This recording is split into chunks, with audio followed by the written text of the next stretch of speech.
For the night, we have Dr. Cody Creech with the University of Nebraska-Lincoln. He's the dryland cropping systems specialist in the, I believe it's Panhandle Research and Extension Center in Scotts Bluff. He's going to start us off today talking about adjustments for spraying in dry conditions.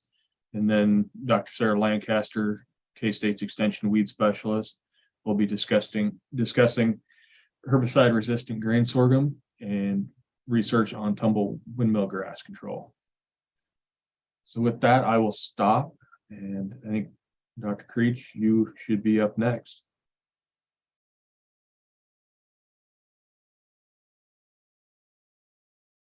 All right, just let me get my screen shared and we will get underway here.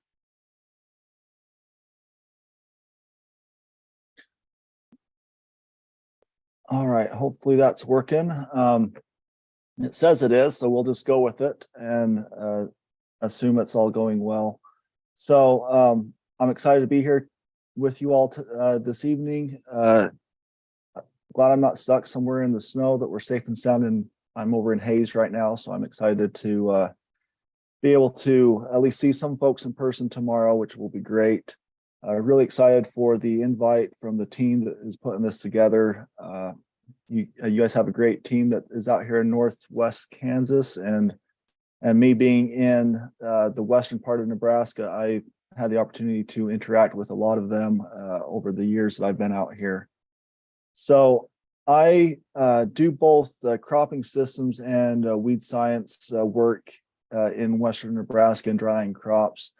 I did my PhD with the University of Nebraska in North Platte with Greg Kruger, who used to do the pesticide application lab there. So we would do a lot with application technology in general. That's kind of my main background in weed science was applications, and so this fits well with kind of my background. And I hope some of the things I share today, I don't expect you to remember everything, but I hope you can find a few things that you will be able to use to improve either what you do on your own operation or those that you kind of provide us a support to. Let's see if I can get this to move. There we go.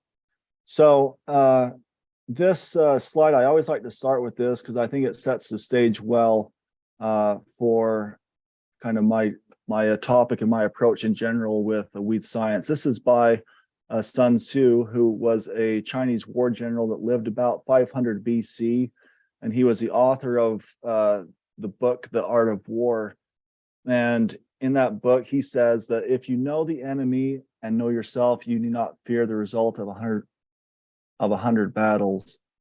And I like to liken this to weed science. First and foremost, we need to know our enemy, and that is, of course, weeds, right? We need to understand their biology, how they grow, why they grow, where they grow, what their weaknesses are, what their strengths are. And if we don't understand what they are, we will never be successful in controlling them. And so if you think about, it's easy just to lump all weeds together and say, well, it's a weed, it's in my crop, and I need to go spray it. And you just hope that the herbicide you chose is going to, take care of it. But we need to be more specific than that. On the other hand, we also need to know ourselves, and meaning we need to know what tools we have available to control the weeds. And if we only think about weed science and weed management in terms of herbicides, we're never going to be successful if we just focus on that one aspect. We need to be more broad and think about all the aspects of weed science when it comes to weed management.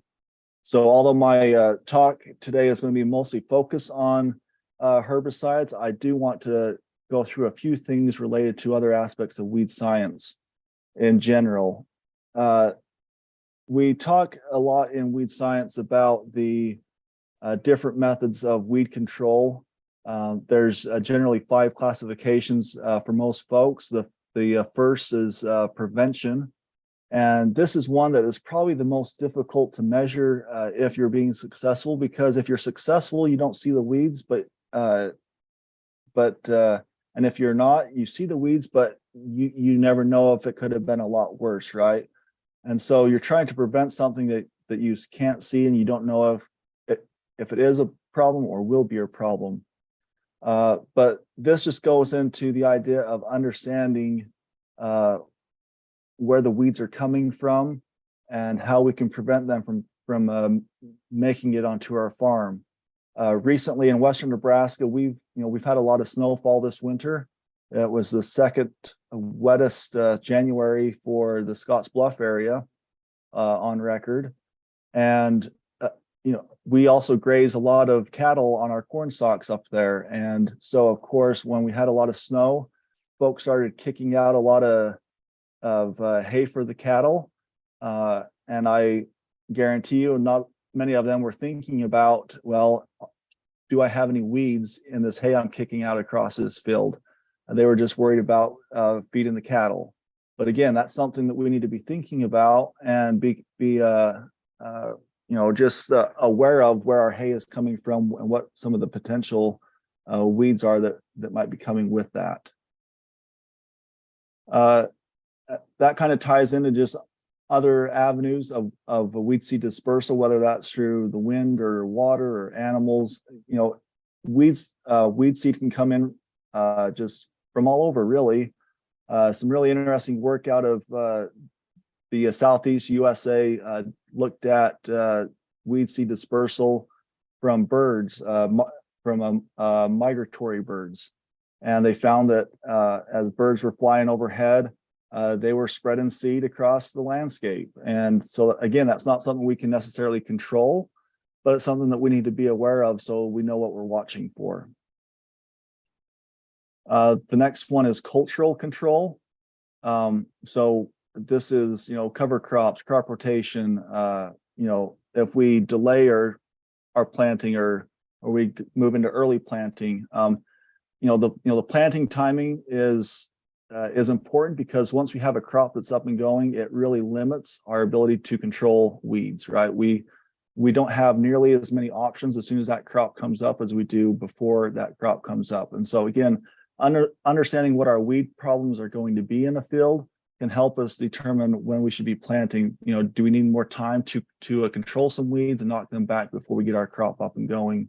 Or do we need to plant early and hope that our crop will outcompete weeds that are going to emerge later, because we know we have problems with maybe warm season weeds versus cool season weeds, so that can all be very important. Cultural control can mean just having a competitive crop. This was our plots near our wheat plots near McCook, Nebraska a few years ago. And in our alleyways, anywhere we didn't have wheat growing, we had just a solid stand of Palmer amaranth. Wheat is a very competitive crop, and you can see in the growers' field around us, there wasn't a lot of Palmer amaranth that was growing out there. However, any place we had some open ground, that Palmer came up really, really thick and tall and strong.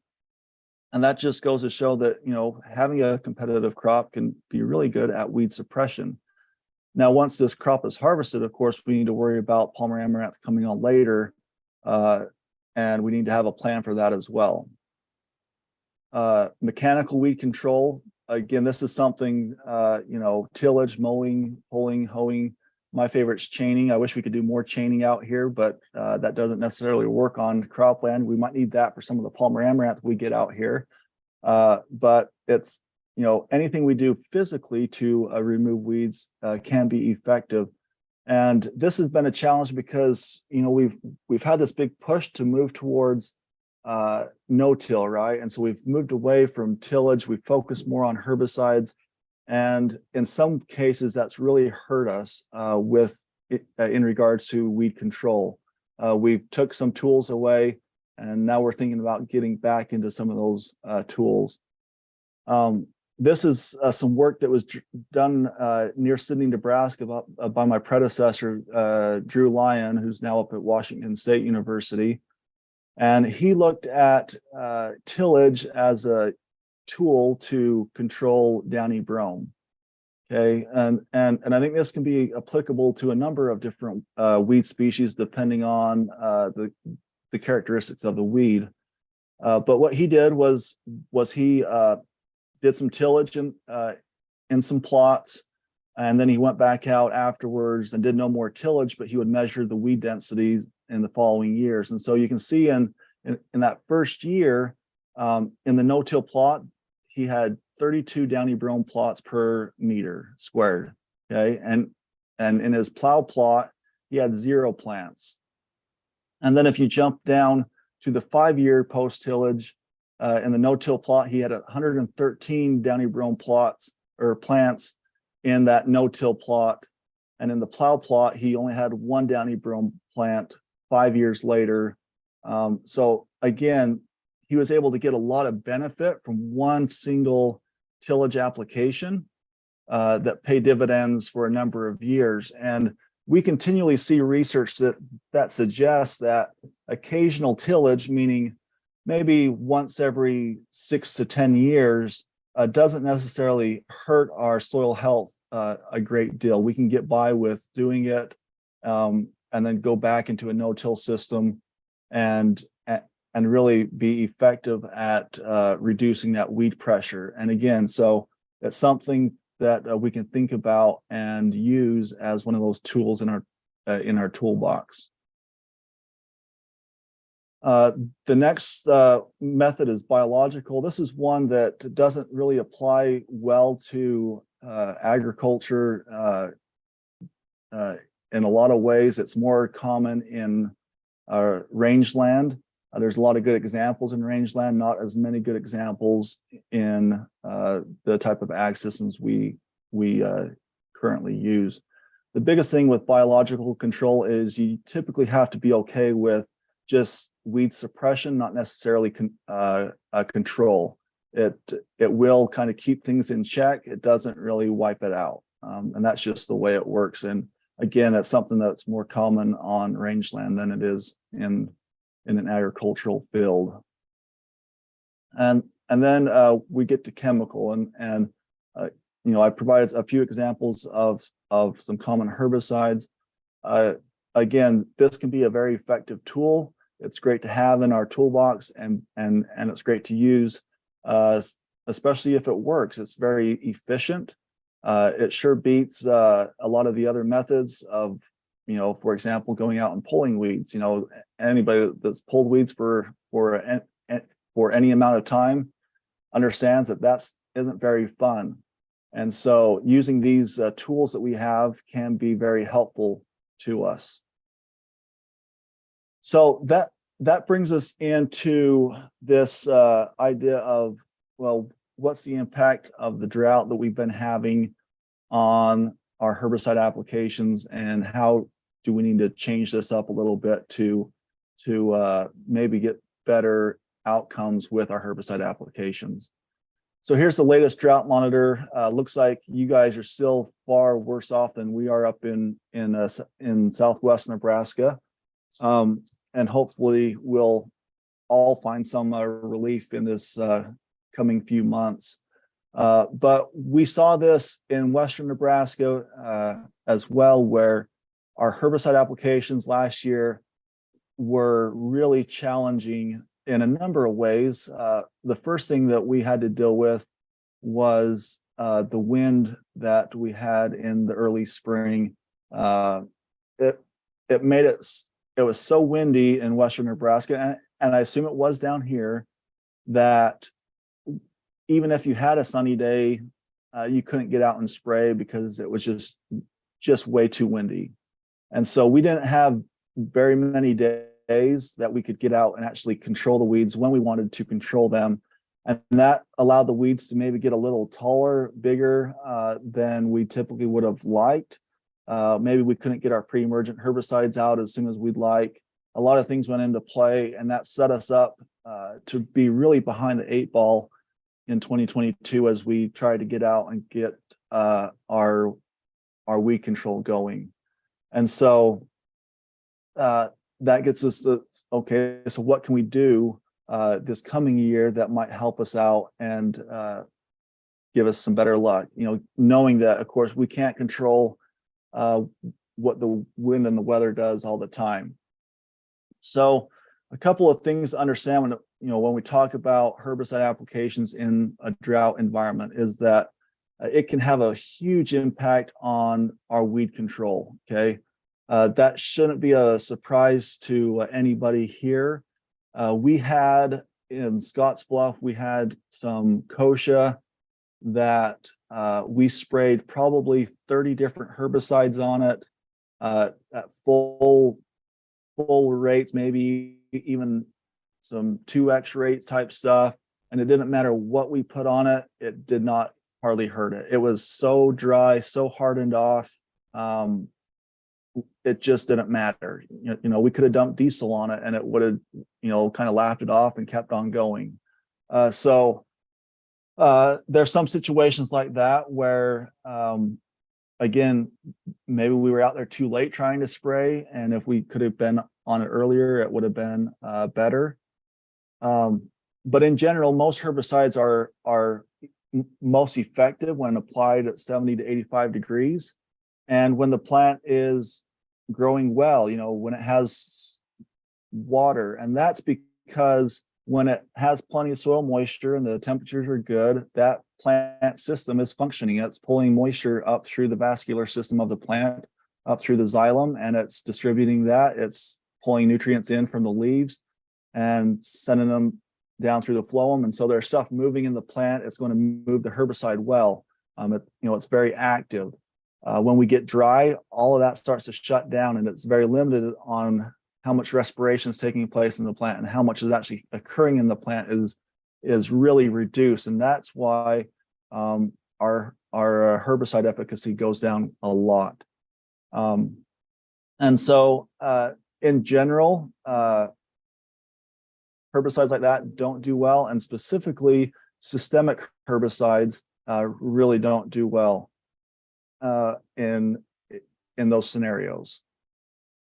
So you know, the weeds and how they function can also change. The biggest thing that we see is that we often get a thicker leaf cuticle that is harder to penetrate, in addition to all the other physiological changes in the plant, and you know, as far as plant functions and things like that.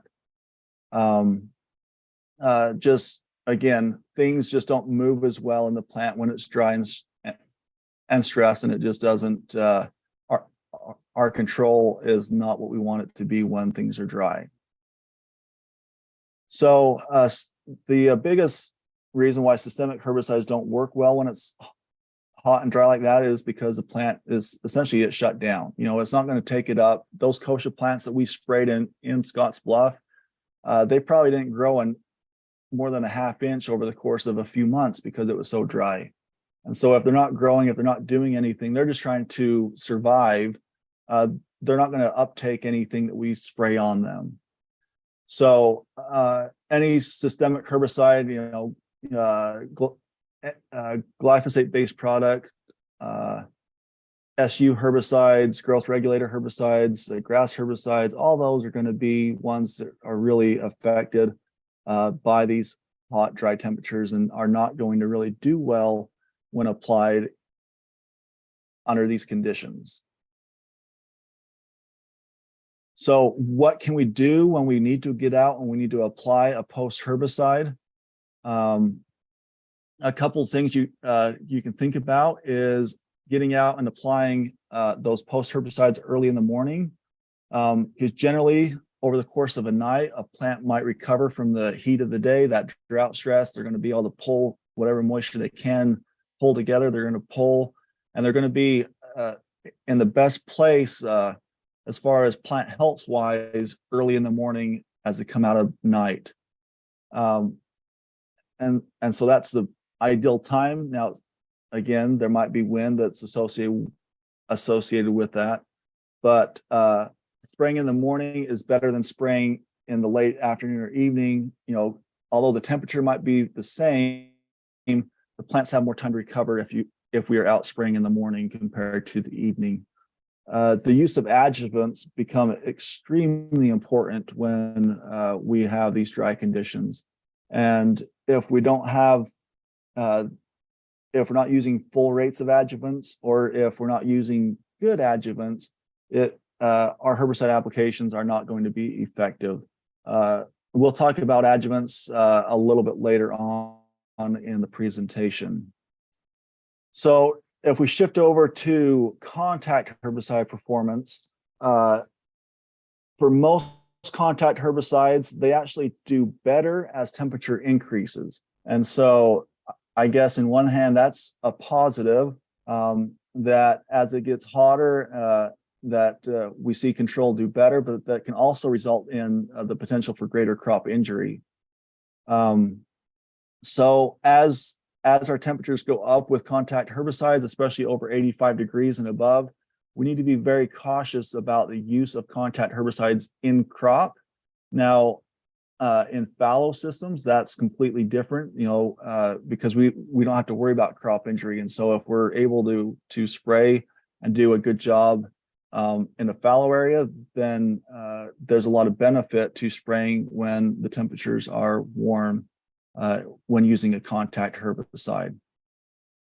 So what can we do to maybe get the most out of our contact herbicide applications is again, if it gets too hot, especially if we are applying in crop, above 90 degrees, we really have a lot of risk of some unwanted crop injury. And so that's just a big concern and something to be watching out for.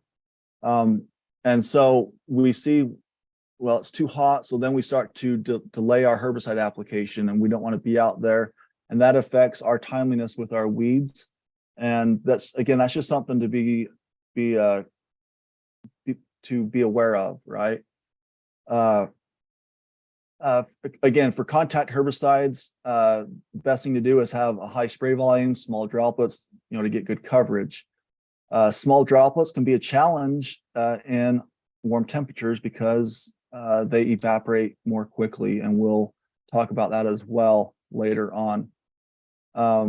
So again, if we want to lessen the risk of crop injury, we need to be spraying when it's cooler. And we can also reduce the herbicide rate or the rate of the adjuvants that we're using to kind of ease that herbicide down to limit crop injury. Again, that's important when we're spraying in crop, not necessarily when we're spraying in fallow. And so with these contact herbicides,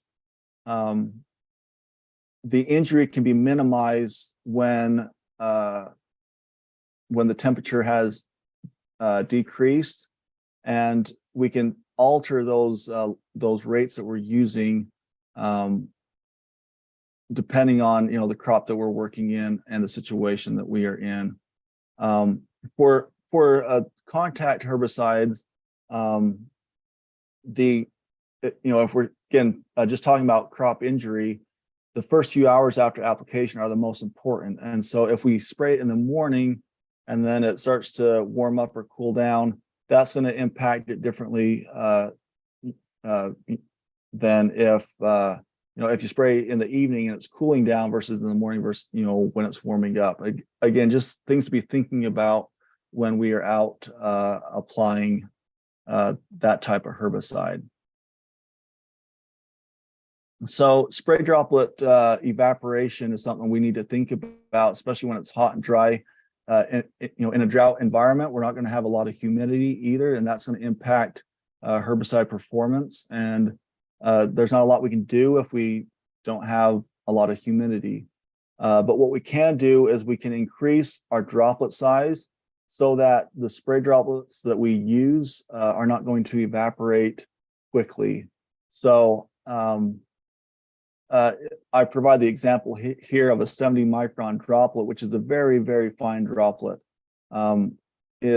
which is smaller than the diameter of a human hair, will completely evaporate after traveling 13 feet in the air. And if it's that small of a droplet, it's going to be moving in the air, probably, with even just a small amount of wind. Whereas just going up to 150 micron droplet, it will only lose about 3% of its size over that same period of time, with an 86-degree temperature was the example that they had. And so we can easily increase our nozzle or our spray droplet size by using different nozzles, air induction nozzles, or lowering our pressure. Things like that really help to increase droplet size, and that would thereby decrease the amount of the evaporation rate that we're going to be seeing there. Because even once it contacts the leaf surface, that droplet has to diffuse the herbicide in, through the leaf cuticle and into the plant. And if it doesn't have time to do that before that droplet dries out, it's not going to be effective at controlling the weed that it is on. So droplet size is important. It ties into the adjuvants that we're using as well. Once we're on the leaf surface, how quickly are we going to be able to get that herbicide into the leaf? So nozzles are a really important thing of what we do when we're spraying. It's amazing to me how we use these big expensive sprayers that cost a lot of money, and we don't regularly change out the nozzles frequently enough. We often find that we have worn nozzles that have uneven flow rates or poor patterns, and really just keeping up on our nozzles is very important. And using different nozzles depending on the herbicides that we are applying is important. There's not many nozzles that can spray all the herbicides, right? We need some that have good coverage. Others we can get by with larger droplets. And so balancing that and using different nozzles for the herbicide that we are applying is important. So this gets me into droplet retention. Some of the work I did in my PhD a number of years ago, I looked at dicamba, which is still a big topic, as it comes to spray drift, off-target movement. We don't want that to happen. So the solution was to use a large droplet, right? If we get big droplets, it's not going to move off target, but there's some negative things that can come about when we do that. So we looked at dicamba with a number of different adjuvants, and we used 3 different nozzles. The AIXR nozzle, which kind of is a coarse, the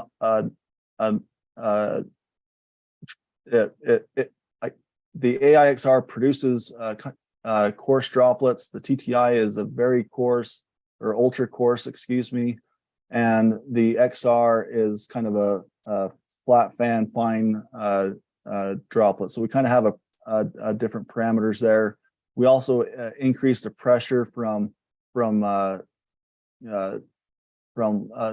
to up to 20, 40, and 60. And when we had a dye in there to trace it. And so this is what it looked like when we would spray a plant. These were soybean plants that we clipped the top off. We had 2 nice big fat leaves that we were spraying. You can see the spray droplets on the leaves. We would spray the leaves, we would clip them off, we would rinse the leaves off, we would measure the leaf area, and we would measure the amount of dye that we collected from the leaves, and to calculate how much we were able to keep on the leaf surface. And this is showing the 3 different nozzles across the bottom there. On the right-hand side is the droplet diameter. So those squares that are in the figure represent the droplet size, and the green bars represent the retention, the amount of retention that we had from those sprays. And so a really simple figure to look at, showing that as our spray droplet increase, going from the XR nozzle to the TTI, our retention of the spray droplets actually decreased on the leaf surface. And so again, at some point, our spray droplets get too big that they won't stay on a leaf surface just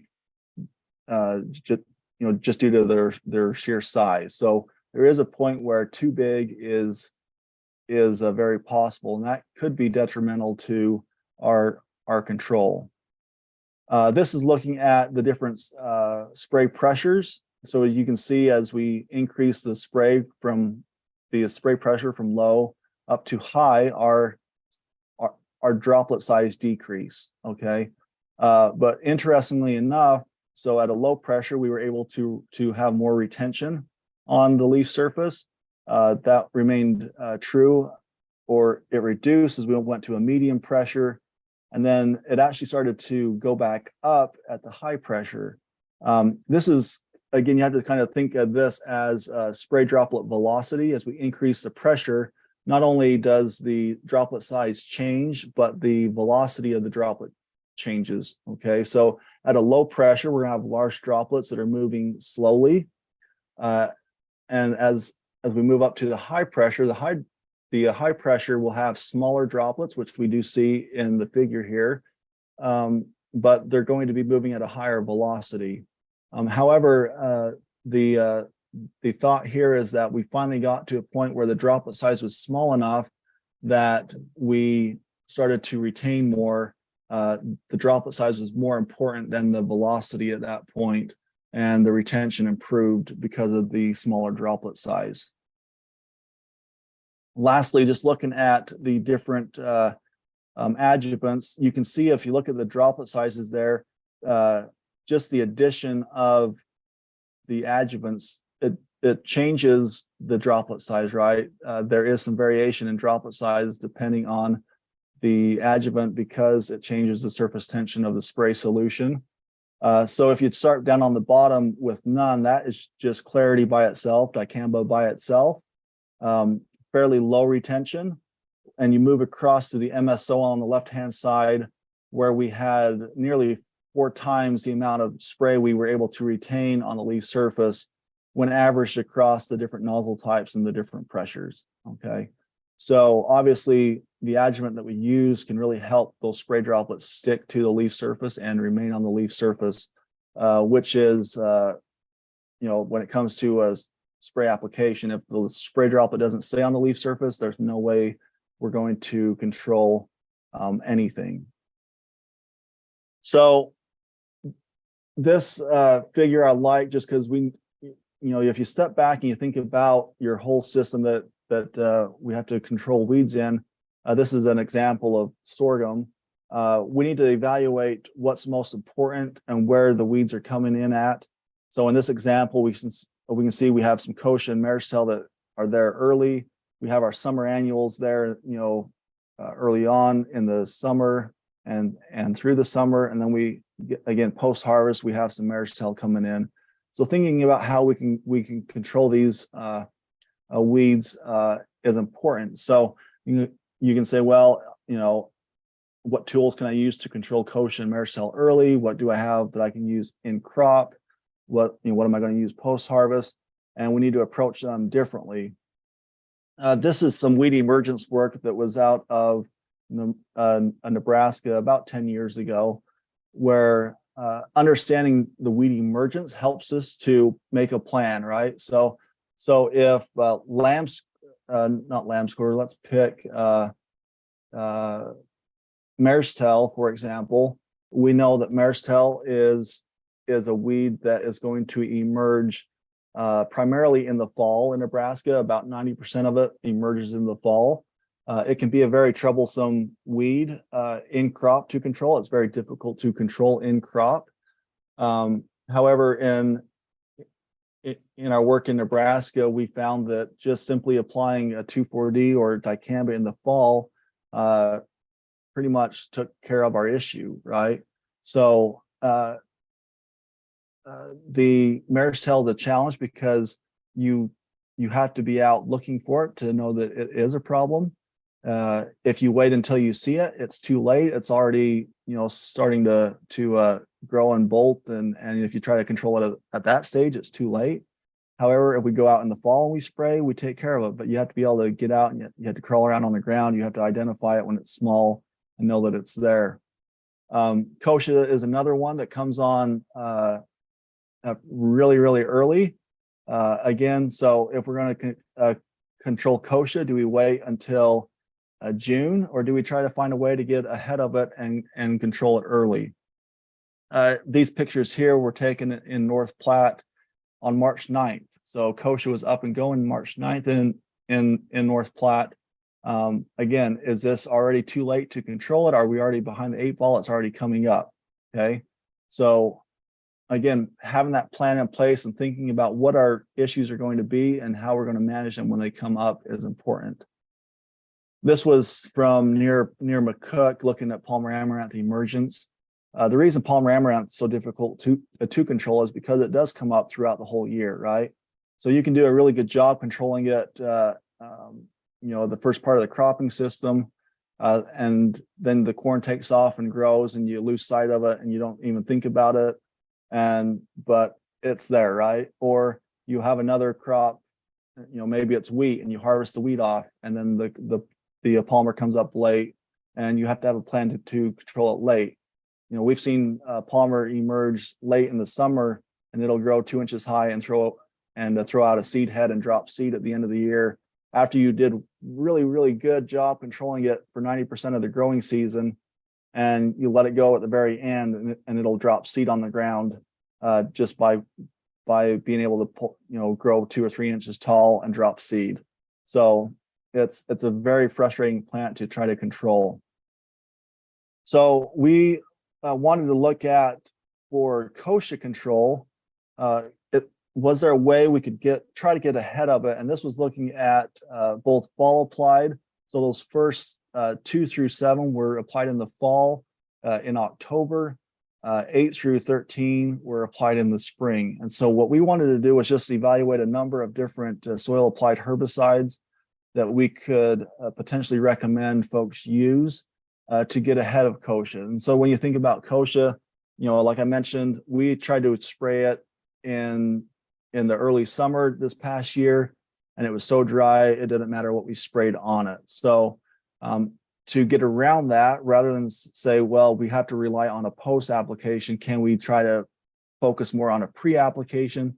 Maybe we'll find some rain over the course of the fall or early spring that would be able to activate that herbicide and provide us some level of control. So this work I did with John Spring. We had locations in Nebraska and Colorado, and I'm going to show you the results here from near Akron, Colorado. It's slightly blurry, but on the bottom you can see the check where we did not spray anything. And what we did was, again, we sprayed in October, early March, and then we took final stand weed densities we took in May. So we didn't spray anything else other than these, and we took our counts in May. So our untreated check, we had about almost 13 plants per square meter, so a pretty good density. And what we thought was promising was there was a few that we were able to apply in October that essentially was able to provide us some level of control all the way until May, right? So it didn't completely control it, but it did a good job at suppressing a lot of that and controlling it enough that we felt like it gave us a leg up. And that even if we did come back and do a post application, which we didn't do in this example, it would have been helpful. We didn't have to control so many plants, right? It really reduced the number of plants out there. So the next year we went and we said, well, what will happen if we do some combination or mixes with some of those that did well. So we added metribuzin or atrazine to these different herbicides. Did the same thing. We applied them in October, and we applied them in March. And same thing, we had good kosher pressure. And we were able to put the kochia down to nearly zero in some cases in the fall, and did pretty well with the March application as well. Again, so it's very encouraging to see that some of these worked. The biggest thing though is, of course, we need to think about crop rotation. These don't all work for the different rotations that we have out there. It might be a good option if you're just going into a fallow period, for example. There could be some good options there. And also, it can help us spread out our workload a bit, right? We don't always know what's going to happen in the spring. And this past year, we never would have guessed that we would have had a whole month of just constant wind, right? That we couldn't get out and spray. But had we sprayed something early in the spring or late in the fall, we at least would have given us a better window or a better chance of being successful later in the year. We would have had fewer weeds to control with a post application. So let's get into adjuvants quickly here. If you think back to that droplet retention study, this is basically what we were looking at. We had droplets that would bounce off. We had droplets that would hit and shatter and go places. And then we had droplets that would just run off the leaf tips, after they were sprayed. And so adjuvants can really help to keep spray droplets where they need to be when they're put on the leaf surface. So adjuvants have different purposes, and you'll often see on herbicide labels, the recommendations on a herbicide label can be fairly broad when it comes to adjuvants. Herbicide label, might say something like, you could apply NIS, or you could apply an oil, and it gives you different options like that. It doesn't just say use NIS at this rate. It says you could use this, or you could use this, or you could use this, and it gives you a lot of options. And so, they do that because no situation's the same, right? There's different scenarios, and depending on the weeds we have in the field or the environmental conditions can really impact the adjuvant that we should be using with a given product. So in this picture we have here on the bottom here, NIS is really important to break the surface tension of droplets and get them to spread out on a leaf surface. So we get better contact with leaf surfaces. Okay. In the example I gave of the dicamba droplet retention thing, NIS helped quite a bit to help retain the droplets on the surface. Again, it wasn't as effective as MSO, but it did help quite a bit versus just spraying the herbicide by itself. Another example here, the droplet on the left contains no surfactant. The one on the right does. So a lot of improvement in coverage, and the ability of that droplet to penetrate into the surface, of course, would be improved. So there's also some changes that are plant specific. Okay.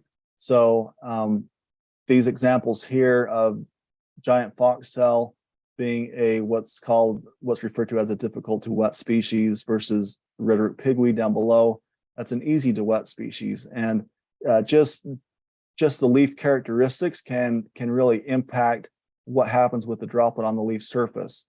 So these two pictures here show a leaf surface where in the top one, the spray droplet is being suspended above the leaf cuticle and leaf area with some fine hairs, whereas the other one, which had a surfactant, was able to get down through the hair and at least come in contact with the leaf cuticle. Now, if you think about this from a drought perspective, if our spray droplets are getting held up above the leaf cuticle, they're going to evaporate and will never do anything for us as far as control. We have to make sure that we're getting the spray droplet down to the leaf surface where it can at least have a chance to do something uh, uh, get into the plant.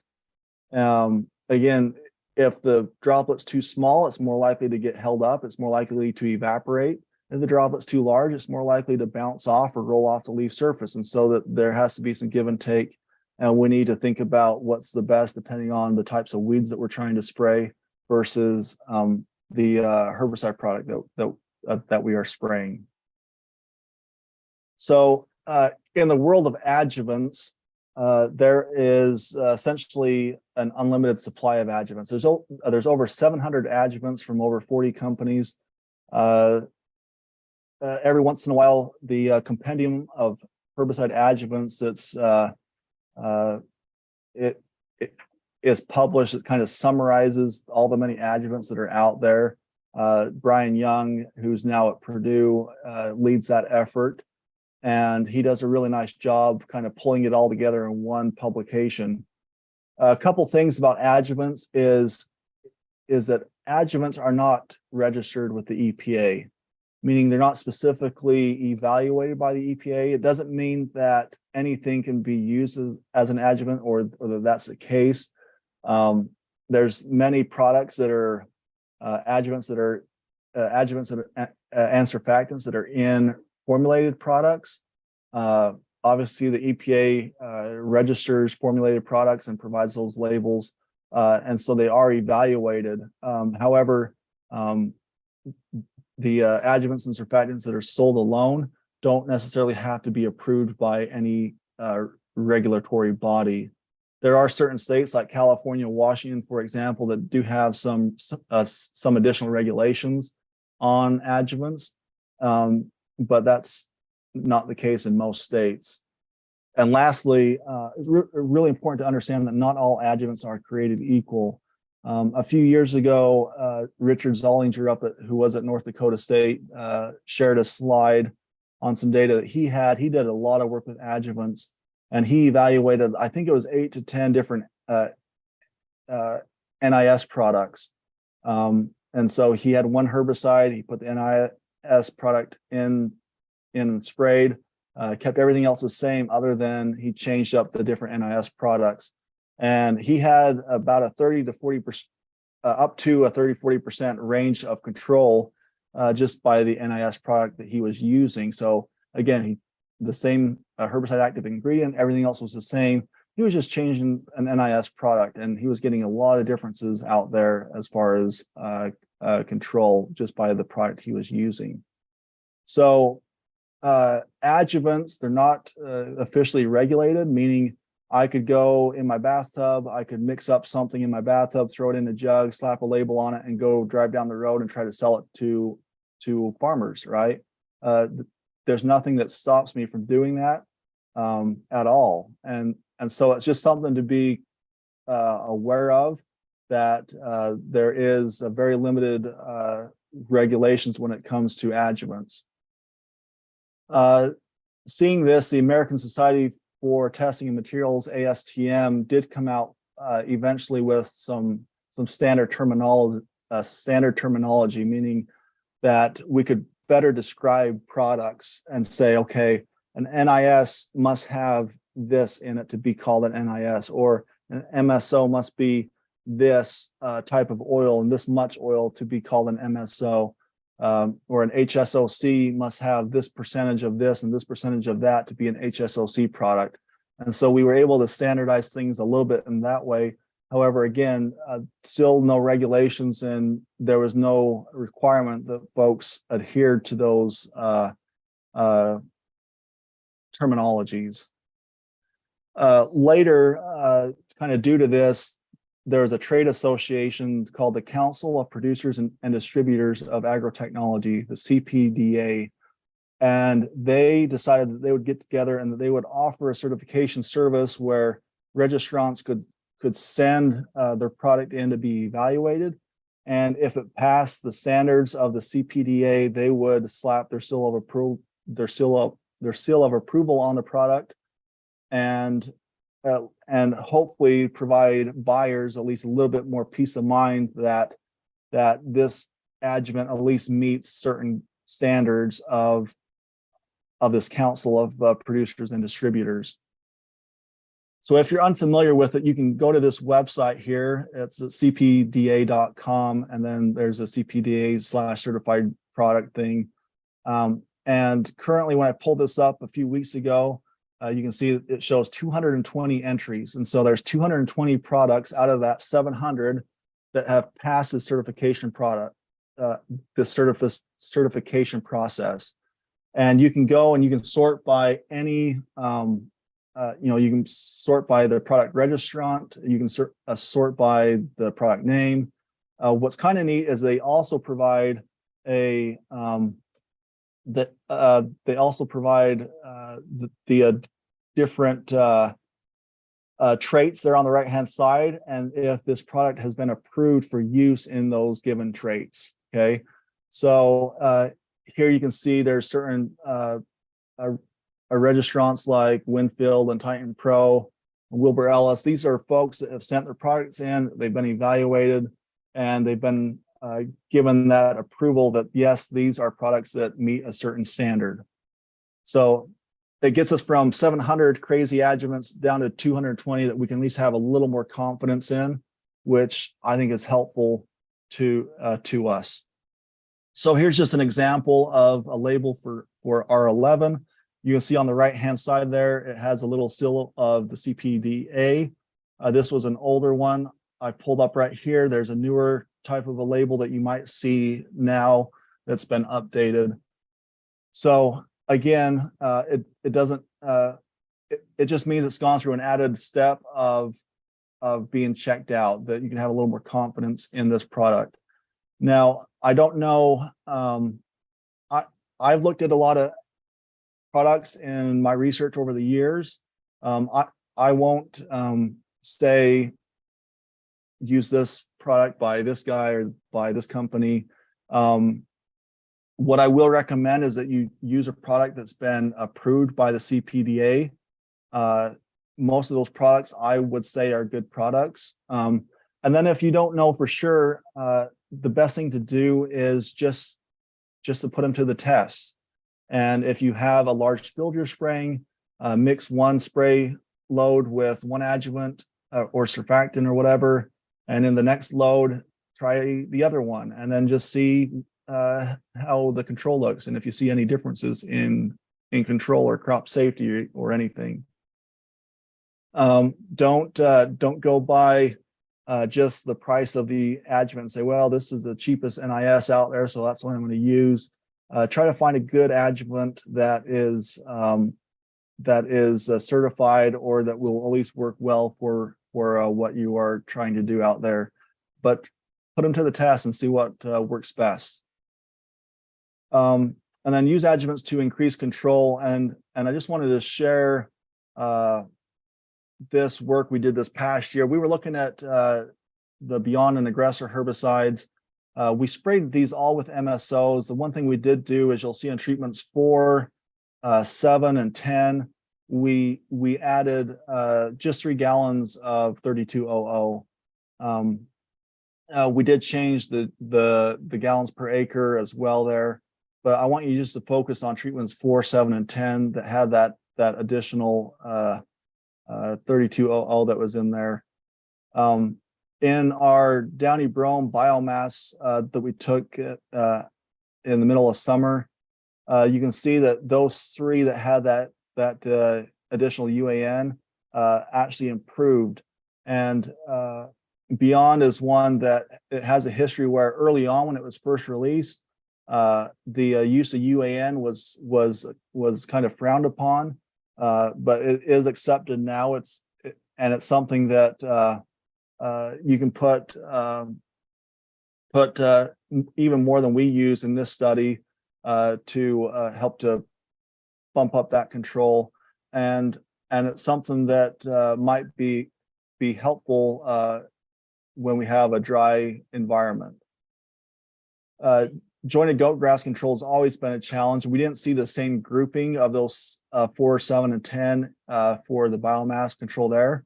One thing I do think it's fun to point out though here is you see that all 3 Beyond treatments are kind of grouped together as as having very low biomass, right? Meaning very good control. So low is good. And so just comparing the Beyond to the aggressor herbicides, you see that improvement there. We did take the adjointed goat grass and we threshed the seeds, and that really didn't change much as far as the rankings. You see those Beyond herbicides are still off to the right hand side with very few seeds produced, and that one with the UAN did a little bit better as far as not statistically, but they're kind of anecdotally you can see that it would have fewer seeds. So in this example, increasing the carrier volume did not necessarily help us improve our control. I don't know if that's truly the case, where our example here, we sprayed in a fallow field. It's possible that having a higher carrier volume would actually help us if we were spraying in a crop canopy.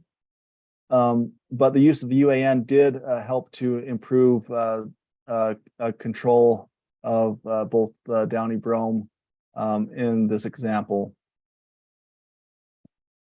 So just to kind of wrap up and bring this back to our old Chinese general, just again, think about what weeds are you trying to deal with, right? What are their weaknesses and how can we attack these weeds at different ways? We talked a lot about herbicides and adjuvants today, but I'm of the opinion that you use all the tools that you can possibly use to control these. And if that includes tillage, then that's what we use, right?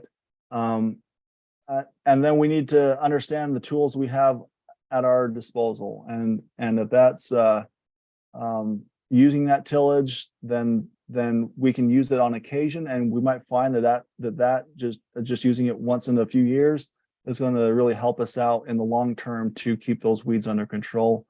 As you think about your herbicide applications, find ways to get out early and stay ahead of the weeds. Obviously, there's challenges with winds and environmental conditions that can cause us issues, but there's ways we can get around it. And honestly, there's some cases where it's just so darn dry, like we had in Scottsbluff this year. It doesn't matter what you put on it; it's not going to change anything. The weeds, if the weeds aren't growing, the crop's probably not going to grow well either. Unfortunately, so just things to think about. There's not good answers when it's so dry, but there's a few things that we can tweak that can possibly help us improve our applications. And that is what I have to share with you today. So with that, I think I'll quit sharing my screen so that Sarah can get hers. Okay, we did have one question, which I think you pretty well addressed, and that was asking about adding in a half gallon of 32% nitrogen. That was when you were talking about the adjuvants. Right. I'll Yeah. add to that. Do you get, your example was on downy brome and jointed goat grass. Do you see that benefit, say, in a fallow situation? If you add in 32%, you see that same benefit of getting that positive weed control? You would see that for a number of different herbicides. You won't see it all the time, but I think there's value there, but there's also a cost associated with that as well, right? And so it's not something I would say you do it all the time. You do it if it makes sense and with a particular herbicide that's being used or in the scenario, right? But I think focusing on making sure we have good adjuvants in our tank, that we're using ones that are reputable and that we're using good approved rates, and we're crossing all of our other T's and dotting our I's and other things would really help us. You don't see anything else unless Cody, I had a question. Go ahead. Keith Van Skyke, and I'm in Norton County, and I cover part of some of the counties here. But on the Downey Brome where you were able to plow it under, and what I mean, would there be other seeds? I mean, what could you attribute that to? Either they decayed in the ground, or they were buried, or whatever, or poor germination after they've been in the ground, or would there been other seeds that would not have decayed and worked their way back up? I mean, I guess what I'm asking. Right. So that's very dependent on the weed species. So in this case, we're talking Downey Brome. They're obviously, the seed bank and how long a weed seed can survive in the soil is very important. And so if we turn those seeds upside down in the soil and can bury them sufficiently so that they don't emerge, that can be effective. If you think about, I really like to talk about kochia, for example. Kochia is a very weak seed. It's not very competitive at all. If you bury it even a ½ inch, it will not emerge. It's too much for it. And so tillage can be very effective on kochia. The challenge is that the way kochia distributes, it usually doesn't stay in one field, right? So even if you did that in your field, and it's going to blow in from the neighbor's field or something, and you're going to have kochia there regardless, right? But the good thing about kochia though is its seed viability is very poor. It only lasts in the soil about a year. In some cases, you might see a small portion that comes up after 2 years or 3. But if you bury that seed for a couple of years, you've pretty much leveled the playing field if you can keep it from coming in. Now, there's other weed species like Palmer, like you could bury it this year, and if you till your field up again in 10 years, some of that will resurface, right? And it might emerge again once you do more tillage and you bring it back up to the surface. Well, I can tell you my garden is probably 15 years. Yeah, see, and so it very much depends on the weeds we're trying to address. Morning, like a field bindweed, boy, that seed's going to be good for 100 years. So you bury it today, and your grandkids in 3 generations are going to dig it up, and they'll have bindweed again, right? So it really just depends. But good question. Good. That's it. Thank you. Cody, I have a question for you. This is Jeannie, and occasionally I get questions about carrier volume on paraquat, when we're burning down, burning down in the fallow period. Can you give us some guidelines of what you think for running paraquat? Because coverage is so important on that. Right. So with paraquat, there's a balance. There is the balance of the carrier volume combined with the spray droplets, right? So we can put on a high volume, but there's a limit to what we can put on essentially. I mean, you can get to a point where there's too much, and it also dilutes the product, right? So products work best when they have high concentrations of the product, and so there's that balance as well. I think for a paraquat, to me, it makes most sense to stay at least a 20 gallon per acre rate. I probably wouldn't go over 30. I don't think there's benefit to go over 30, but if you could get up to 20, that's probably going to be your sweet spot as far as a carrier for that. And then of course pair that with an appropriate droplet size, and hopefully you can find a day that's not terribly windy to make those applications as well. Thanks, Cody. I know, as we are struggling sometimes with post-emergence applications, paraquat gets to be one of our only options as we're talking about herbicide resistance. And so that's, I think, we've got a lot more paraquat going out than I think what we used to. And so I think it's important to make sure that we get them the first time we do it, because if you burn the leaves off, we've just made them really mad and that much harder to kill. Yep, absolutely.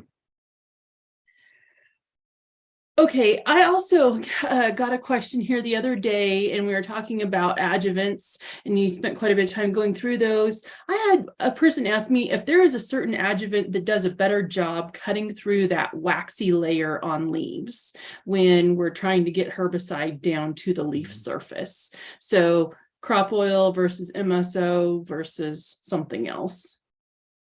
You know, that could be, it could be weed specific, but in general, kind of the general rule is that the MSO is always slightly hotter for most weeds, and they'll do a better job compared to the COC.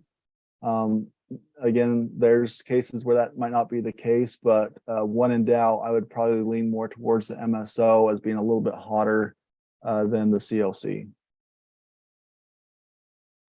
Okay, all right. If anyone else has questions here, if you want to just raise your hand, you can ask Cody in person, or you can put them in the Q&A box, or even in the chat box. We'll get them to Cody. You know, we talked a lot about post-emergence applications on this stuff. You know, I always get asked how much moisture does it take to activate a pre, and I know that plays a role into what products we're using. Is there a good place for folks to go look those kinds of numbers up that you refer folks to? I don't know that there's a good place, like a one-stop shop for all of that. Right. And that's a challenge too, because it depends on so many variables. It depends on the amount of residue that's on this surface. It depends on the herbicide. You know, if it was bare soil, you could get by with a lot less rainfall, right? But if you have a lot of wheat residue, you got to get it, you know, it has to wash off the wheat residue and get down into the soil to be effective. And so there's a lot there. For most herbicides, you're going to have to be in that 1/4 inch to 1/2 inch range to get it where it needs to be and get it activated. All right, that sounds good. So, okay, if anybody else has any more questions, put them in the Q&A box. Cody, after he gets done with his presentation here, he'll still be able to see the Q&A box. So if you've got questions, put them in and we can have Cody type answers to you as we go. So with that, thank you, Cody, very much for joining us and for going through that presentation. I know everybody is trying to figure out how to get good weed control, and it's sure a challenge when we're struggling so much with this. So thank you for going through a lot of that discussion. Yeah, thanks, Jeannie. Yep. Okay, guys, so we're going to switch gears here just a little bit. Cody will be hanging around, so if you do have questions, put them in the Q&A box for him. And, you know, very specific things, we can always, get them to Cody if we want to have more in-depth discussion on those too. But we're going to go ahead and switch gears and move to Sarah Lancaster. Sarah is our K-State extension weed scientist, and we've asked her to cover a couple of different topics tonight. We're going to start out discussing herbicide tolerant grain sorghum. You know, where does that technology fit for us? What kind of weed control can we expect with that? And then we are also asked Sarah to kind of go through and discuss controlling tumble windmill grass, because it is such a challenge in some of our dryland acres. This grass that is pretty tolerant to, well, it seems like it's a challenge to kill, and it's coming in from the edges of the fields, from the grass and the pastures and CRP that's next to it. So Sarah, we'll go ahead and get you started. I don't see you or hear you yet. There we go. I see you and I hear you. Yes. Okay, perfect. Sorry, I just had to move my screen so I could get to you. Absolutely. Okay, so thanks, Jeannie, and Craig and the team for your work to get everything together for these schools and for making the quick pivot when we had the weather situation. And thanks to Cody for agreeing to speak and covering such an important topic and bringing your perspectives and for being flexible with us this week. So with that, I want to jump in to talking a little bit about herbicide tolerant grain sorghums and give one more acknowledgement and thank you, and that is to Brent Bean. So the United Sorghum Checkoff has been a very supportive of just this effort to develop herbicide tolerant grain sorghums. And so Brent is an agronomist with USCP, and he has stayed involved in this work. He was in a past life worked as a weed scientist. And so he's been a great supporter for me in this effort and a great help. And when we get to the end of this section of this slide set, we're going to talk about some stewardship stuff related to herbicide tolerant grain sorghums. And Brent was instrumental in leading the charge and developing actually a pamphlet or a little booklet that we can talk about for managing herbicide tolerant grain sorghums.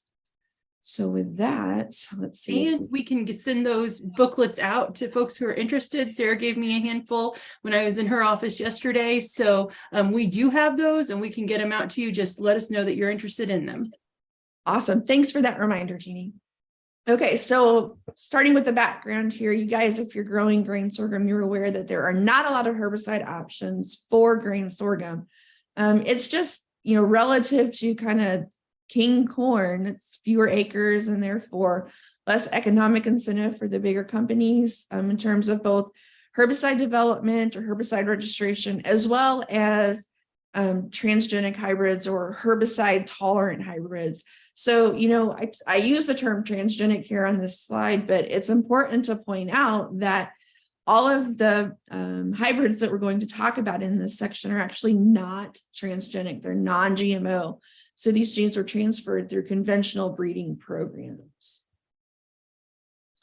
So just to kind of get us all on the same page in terms of the history of herbicide tolerant grain sorghum, it started actually at K-State with the discovery at K-State, and then it moved into the industry. So, we've been talking about Zest herbicide and Ensign since about 2016 or earlier.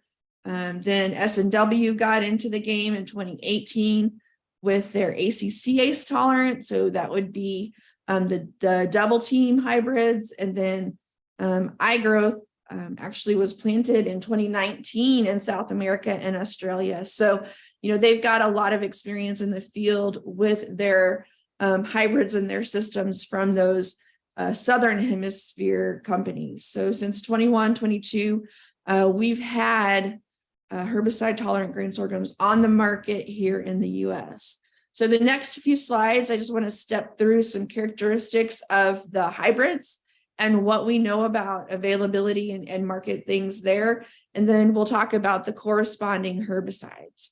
So first up, we've got Ensign. Ensign is going to be in Pioneer hybrids. Anticipated price is about $360 a bag. They do have one number that they have available now for our region. They're hoping to get some additional hybrids approved in the near future. The herbicide that goes with the Ensign variety or Ensign hybrids is Zest. It's from Corteva. It's about $14 an ounce, which is going to work out to just under $10 an acre, give or take, depending on your retailer and your specific situation. The active ingredient in Zest is nicosulfuron. So you may remember using this in corn as accents many years ago. This is an ALS inhibiting herbicide. It has good grass activity. It has limited broadleaf activity. But the thing to remember about Zest, and this is going to be true for Emiflex as well, is that as ALS inhibiting herbicides, they are kind of the poster children for developing target site specific herbicide resistance. And so this type of resistance develops pretty quickly. And we'll look here in a few slides at some cases where we have found in the plains resistance to these herbicides in some key grasses. So the next system would be the iGrowth system. These hybrids are from Altaseed. Again, about $260 a bag is the suggested retail price. And the statement there is to book early to get the seed you want. No indication as to exactly how much, but these are all newer hybrids and newer systems. So not going to be the greatest availability in terms of comparing availability to other hybrids.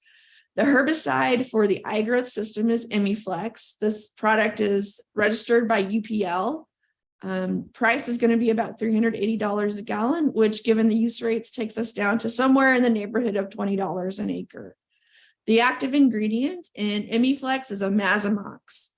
So same active ingredient as Beyond, which you actually heard Cody talk about in Clearfield wheat just a few minutes ago. Again, it's an ALS inhibiting herbicide. It is in a different herbicide family than nicosulfuron, but we do know that cross resistance to these two families can occur. Not super common, but it can occur. So that'll come into play when we talk about stewardship of these hybrids. Imiflex of these three has got the broadest range of activity. It does have grass and broadleaf activity. If you don't have resistant pigweeds, this is the one of the three that will bring some activity on things like Palmer amaranth. It also has longer residual activity than the other two herbicides, and it can be applied either pre or post. This is going to be different than the other two, which are only applied post-emergence. One thing to keep in mind here is that the recommended rate for that is 9 ounces an acre. And please put it out with an acetamide herbicide, a group 15 herbicide. So something like a dual type of herbicide. If you put it out post, it's 6 ounces to the acre. The third system is the double team system. These hybrids are from Sorghum Partners. Cost is going to be about $300 a bag. They expect to have a decent supply, but are encouraging folks to book their seeds early. The herbicide that goes with double team is called First Act. This herbicide is registered by Adama. It costs about $1 an ounce, which brings us to a cost per acre of about $10. The active ingredient in First Act is quizalofop. So we've used that as a shore if you grow soybeans, or we heard Cody talk about aggressor in wheat a few minutes ago. Same active ingredient there. These are ACCase inhibiting herbicides. That's ACCase is the enzyme they target. That enzyme, the active form of that enzyme, is only found in grasses. So First Act only has grass control. One important thing to note is to make sure that you have at least 11-inch sorghum so that we can ensure crop safety. There have been some questions, especially in hotter, humid sorghum growing regions, about crop safety concerns. Also, some pretty strict limitations on tank mix partners with First Act, especially when we think about the group 4 herbicides like 2,4-D or dicamba. We can see some antagonism. So you can lose considerable activity on the grasses as a result of improper tank mixes with First Act. One of the benefits of First Act is that it generally is going to be less prone to developing resistance than ALS inhibiting herbicides. So that would be the herbicides like Imiflex and Zest. So this is some data that does have some Kansas data, also some Nebraska data in there. So these data were collected by Dr. Kumar and Dr. Jala from Hayes and University of Nebraska. So we're looking here at grass control. Okay, so green foxtail control. In this case, the different colored bars represent different rating dates. So we rated at 14, 21, and 35 days after treatment. And it's important to note a couple notes here. They did put atrazine down pre, and pay attention here. The First Act was actually applied a week later than the other two treatments. So that would have been a little larger weeds in that case. Okay, so let's step through here the Imiflex treatments. Metolachlor followed by that post application of Imiflex at 6 ounces. The control really dropped off when we got to 35 days after treatment, but for the first 3 weeks, it was up close to 90% control. Metolachlor and atrazine followed by First Act. So comparing Imiflex to First Act here, control was not quite as high. And we also, in this case, saw the drop off at 35 days after treatment. And then looking at Zest, again, control not quite as high as we saw with Imiflex. Or in some cases with the First Act. So First Act, not too surprising actually to see a little bit of an uptick. First Act works pretty slowly. I should have pointed that out when we were talking about that set. But metolachloroatrazine followed by Zest, a little less control than the other two. And again, that same drop off at 35 days after treatment. So a pretty considerable drop off there between the 2-week and the later application dates. So if we look at the Hayes data here, we had greater than 90% control across the board, even on those larger foxtails for the First Act application. So a very little drop off here in 2002. So just some differences in the environments there leading to those differences. Looking at the pre-emergence control though, so comparing Imiflex to some of the other options, if you think about Imiflex at that higher rate, looking here at the Clay Center data, again, we have a drop off when we get into that 63-day after treatment, that later application, but we have good control here. 50% control with Imiflex at 9 ounces, Moccasin, which is similar to Dual, 60% control, and then Moccasin plus Imiflex. We had good control. We had almost 90% control here when we got to about 40 days after treatment. The Hayes data, similar to looking at the post-emergence applications, these data all were, in that 90% or greater range of control for Imiflex alone, Moccasin and Moccasin plus Imiflex. And again, similar to the post data, did not see that decrease in weed control there. So I had some studies in these systems as well. Unfortunately, my grass population didn't do what I wanted it to, but we did have Palmer. And so I wanted to share with you guys some of the data from the Imiflex system on Palmer. And so this is going to drive a little bit at one of the points that Cody was making about adjuvants. Okay, so, you guys were talking about Beyond in that case and looking at Beyond with MSO or with MSO plus UAN. So here we're looking at Imiflex, so same active ingredient, different combinations of adjuvants. And so this is something that UPL is really talking about with their herbicide systems, is to fine tune your adjuvant selection here to maximize activity according to your environment. So one thing to note here, we did put Moccasin 2+, so this would be like a dual plus atrazine applied early. And then the Imiflex rate here on all of these was that recommended 6 ounce rate. So if you look, we got decent control with most of these out through, so this would be about 8 weeks after application here, the last bar, okay?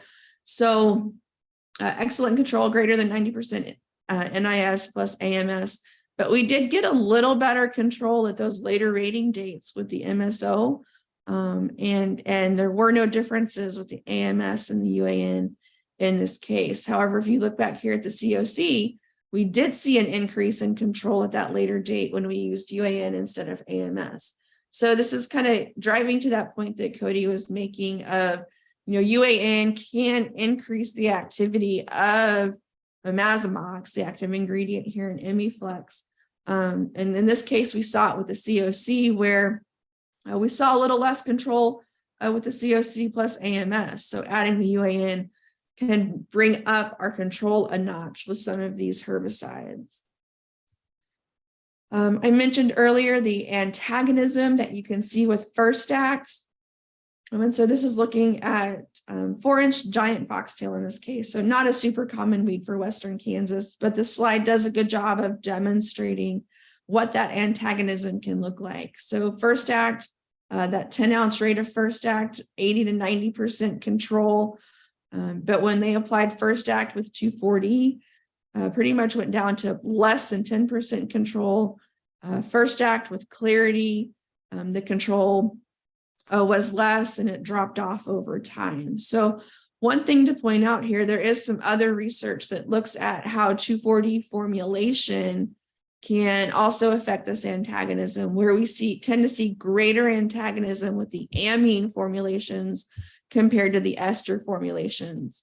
So if you're in a situation where you think you need to apply 2,4-D or dicamba for your broadleaves, and a first act and a double team system, the best thing to do is to make those applications separate. That's actually the recommendation that's coming from ADAMA and S&W, is to separate out those applications. That's the one thing that consistently stops the antagonism there. So just wanted to kind of summarize some of the key points here for these systems. I like to see the high points and kind of look at things this way to make my decisions. So the first column there, we've got the different herbicides, their herbicide group. So you can see that Zest and Imiflex rather are group 2 herbicides compared to First Act being a group 1 herbicide. If you look at the third column for timing, you can see that Imazamox is the only one that has a pre-emergence application on the label. And then if you think about effectiveness on grasses, if you do have crabgrass, Zest probably isn't going to be the solution for you. The Enzen, the Imiflex tends to be a little weaker on crabgrass and sea and burr compared to the Quizalofop. If you're thinking about pigweed control out of these products, Imiflex can provide excellent pigweed control if you have a susceptible population. Other things to think about would be cost. Imiflex is priced a little higher than the other 2 products. And then I think 3 keywords for each of those systems would be availability for the Enzen system, adjuvants for using Imiflex in that iGrowth system, and antagonism for using First Act in the double team system. So just some things to think about, hopefully help you guys summarize some of that information to make your decisions. So we're going to spend a few minutes now talking about stewardship. So we worry and we talk a lot about herbicide stewardship across all of our cropping systems. We have to use good herbicide stewardship practices in order for the technologies to last. Tonight, we're talking about herbicide tolerant grain sorghums, but I could be talking about some new herbicide that could be coming out in the next 5 or 10 years. We need to have good stewardship practices. So specific to the grain sorghum, though, one of the things that is really important and really a driver of the stewardship practices is the fact that 2 of our most challenging grassy weeds are very close relatives of grain sorghum. So Johnson grass, sorghum halepens, and shattercane is sorghum bicolor, actually the exact same genus and species as cultivated grain sorghum. So the maps that I've included on this slide were done by Rodrigo Worley when he was at the University of Nebraska. He's my counterpart now at the University of Wisconsin in Madison. But one of the things he did as part of his dissertation work was to do a survey of herbicide resistance in Johnson grass and shattercane. And so if you take a look at this Johnson grass map, with the exception of one population over here in southern Pottawatomie County, our Kansas populations were all susceptible to imazamox and nicosulfuron. Okay. However, when we come up here into Kansas, there were some populations that were resistant to imazamox, and also a couple of populations in south central Kansas that had cross resistance. So they were resistant to both of those herbicides. If we look at the shattercane maps, again, most of our populations here in Kansas that were tested were susceptible. However, as we look here at southern Nebraska, kind of bordering Kansas, so this would be up near Sandra's territory, Sandra's area, we have some populations that are resistant to nicosulfuron and some populations that are resistant to imazamox. And then here in that same sort of south central region of Nebraska, we have those cross-resistant populations again. So just driving home the point that resistance to these herbicides occurred in Johnson grass and shattercane even before we had these herbicide tolerant hybrids. And so just evidence of the importance of stewardship and how easily we could find ourselves having these new technologies that have been so long in coming, being pretty much not useless, but having much less effectiveness for some of our key weeds. So we talked about the fact Johnson grass and shattercane are both very close relatives of grain sorghum. And there's actually evidence that cross-pollination can occur. So we can have the pollen from our herbicide-tolerant grain sorghums floating around and pollinating seeds of Johnson grass or shattercane. And then we would likely have herbicide-tolerant Johnson grass and shattercane as a result of that outcrossing. So we're going to go through about 11 different things to consider in terms of herbicide stewardship. Some of these, for example, this first item would apply to any type of cropping system, herbicide tolerant or not. And that is to use a pre-emergence herbicide. So in grain sorghum, those group 15 herbicides, things like metolachlor, are really the backbone of our grass control in those systems. So making sure you have a good strong dose of an effective pre-emergence grass herbicide is critical for all grain sorghum in general and for these systems in particular.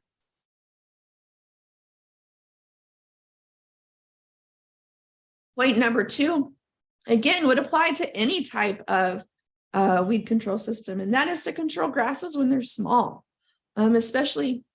We looked at the weakness of some of those herbicides on crabgrass. Getting that crabgrass when it's a little smaller can help increase the effectiveness of those applications. And this is just some data from Dr. Kumar's program at Hayes, where we're looking at control of green foxtail at 4 inches versus 12 inches. Okay. So if you look across here at the 4-inch bars, those dark purple bars, every one of those bars is 70% or greater. Even for zest, which we talked about, generally has a little bit less effectiveness on, sorry, we were talking about large crabgrass when we said less effectiveness. But all of them are greater than 70% for that 4-inch. If you come here to the gray bars, though, we drop down to really less than 30% control for 12-inch foxtail. So weed size is critical for all of our herbicides, including these herbicides and herbicide-tolerant grain sorghum. Item number 3, don't use these technologies if you know you have plants that are already resistant. So if you know you're in one of those areas or near one of those areas where, for example, resistance to nicosulfuron has already been found, these herbicide-tolerant grain sorghums are not going to be for you. So don't use if those grasses are present in the field. You're just going to create more problems. Point number 4, control Johnson grass and shattercane in the field. So it's important to note that Johnson grass and shattercane are not actually on the labels for these herbicides. So you should not apply these herbicides with the intention of controlling Johnson grass and shattercane for all the reasons we've talked about in terms of the resistance potential there. The really most important thing to think about, though, in terms of stopping that pollen flow is to make sure that Johnson grass and shattercane are not flowering at the same time that the grain sorghum is trying to pollinate. Okay, so we know that grain sorghum is going to have pollen shed for about 10 days from that main head. Of course, if you've got tillers, that's going to make that a little bit longer time period there. We also know that shattercane can flower for about 6 to 22 days. So that's, the time period when you're really watching for that shattercane. And then Johnson grass, given its growth from the rhizomes, can flower over a much longer period of time. So making sure that we don't have grain sorghum pollen shed while we've got shattercane and Johnson grass flowering in or near the field is very important. So in addition to managing those weeds in the field, it's very important to manage those weeds near the field. Yes, I recognize this can come into conversations with neighbors or with, county road maintenance folks, but it's important to make sure that you don't have those weeds flowering at the same time as your herbicide tolerant grain sorghum.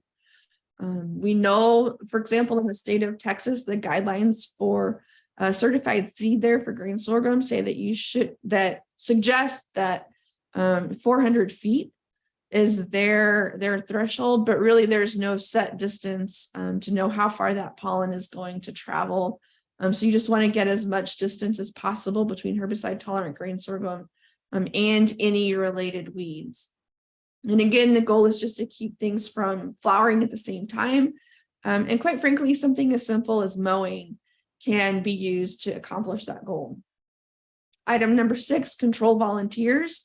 If you have volunteers emerge the next year, you are going to have the same issues with cross-pollination from that volunteer grain sorghum. So you don't want that volunteer to be pollinating Johnson grass or shattercane.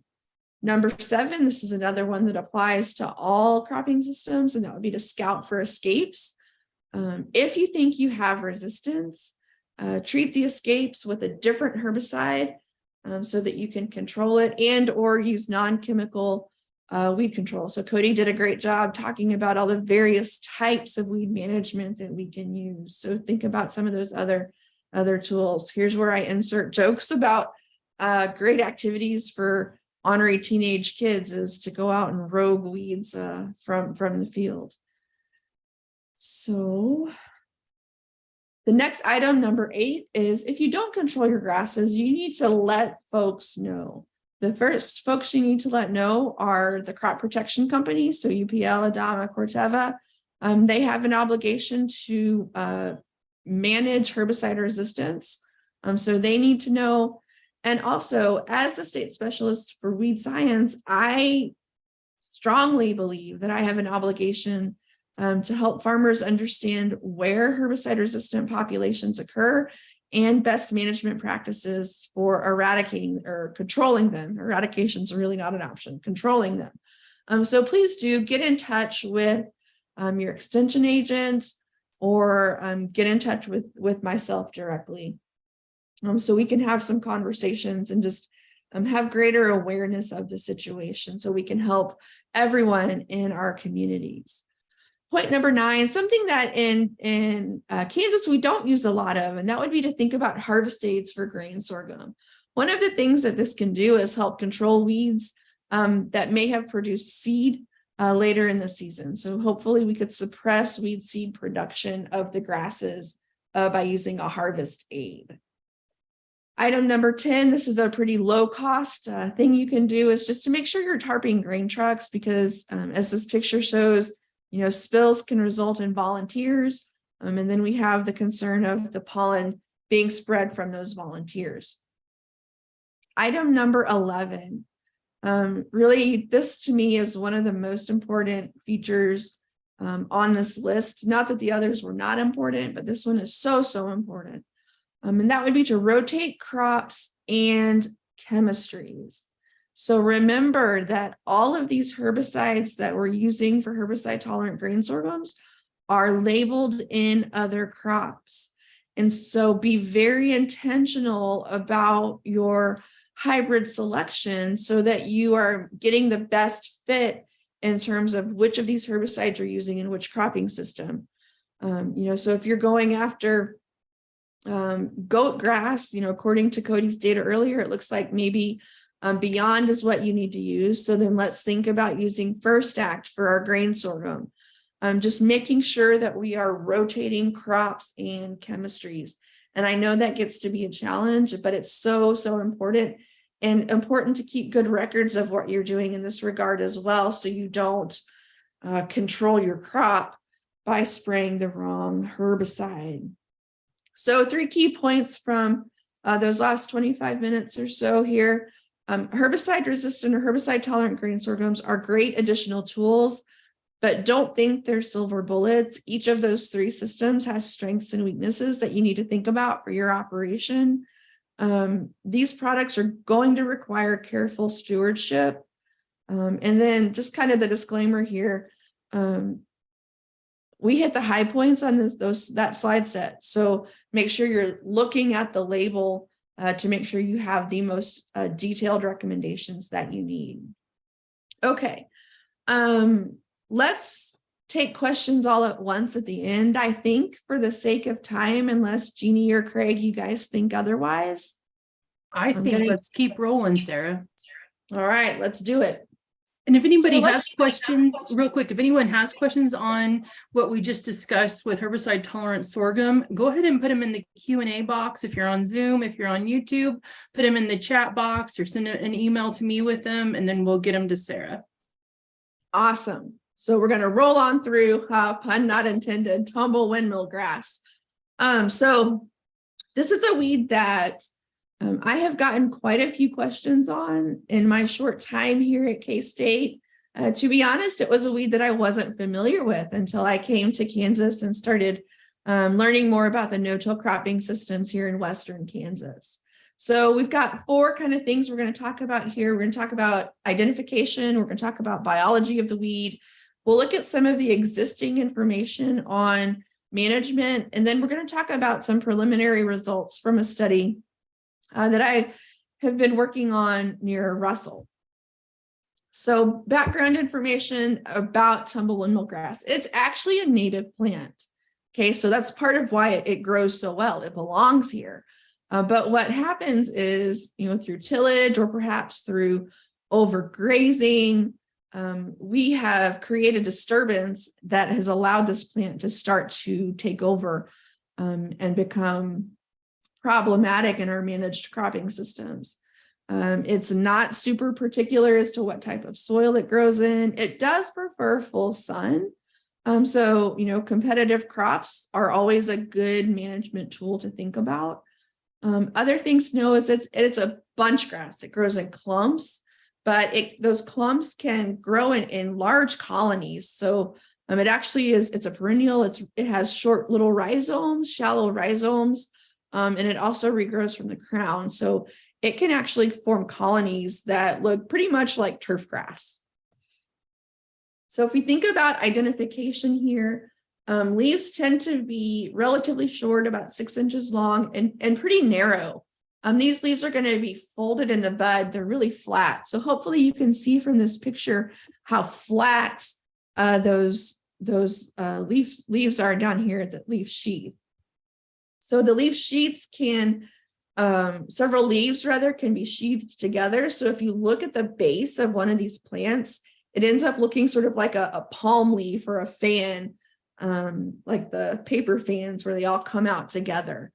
Other things that can be identifying features. I chose this picture because I think you can see pretty well this kind of transparent stripe along the edge of that sheath. That's a little membrane, just a transparent membrane that runs down the entire length of that sheath. So that's a pretty unique characteristic.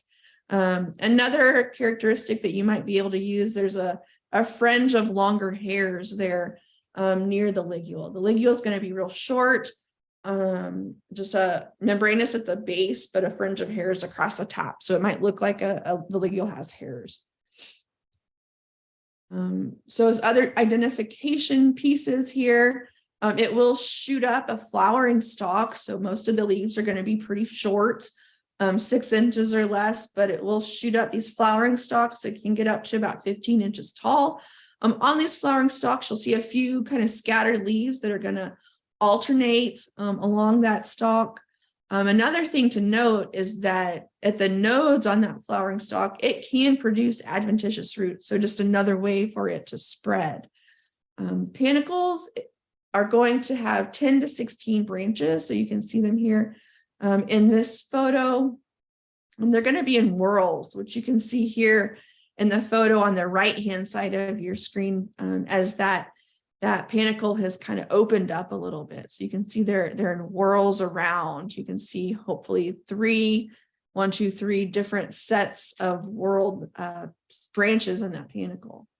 And the reason this plant gets its name, so windmill from the look of the panicle, but also the tumble part of that comes from the fact that this panicle, about where the fingers are in this picture, is going to break off and basically tumble across the ground. And that's one of the ways that it distributes seed. So it is technically one of the tumbleweeds that we can see here in the plains. When you think about the spikes or the seeds, the spikes themselves are about 2 inches long. And then each of the spikelets are going to be sort of V-shaped. So hopefully you can see that here in the picture on the upper right corner.